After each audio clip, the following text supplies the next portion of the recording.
Madami nagtatanong sa akin ngayon, ano bang magagawa namin? Ano bang matulong namin sa eleksyon? Unang-una, pwede nyo siguro matulong talaga, huwag nyo iboto yung Tingog Party List. Kasi ang boto para sa Tingog Party List ay boto para kay Martin Romualdez.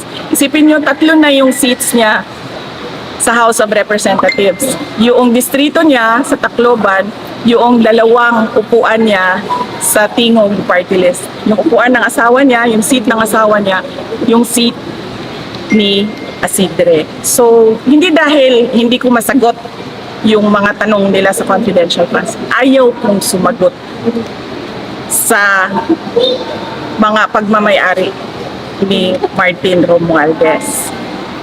Ang ginawa kasi nila, kasi distrito lang si Martin Romualdez sa Tacloban, di ba?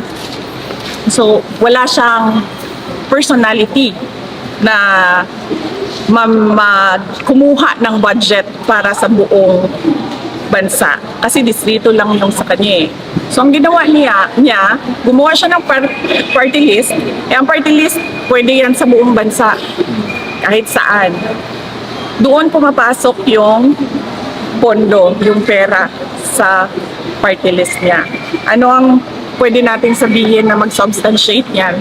Tingnan natin yung natanggap na pera sa mga galing sa mga regional offices papunta doon sa Tingog Party List at magkano yun. So bakit ako sasagot sa tao na unang-una todo ang paninira niya sa akin, todo ang gastos niya sa paninira sa akin. Pangalawa, ganyan siya kasakim sa pera at sa power. 3 yung upuan niya, 3 yung seats niya sa House of Representatives.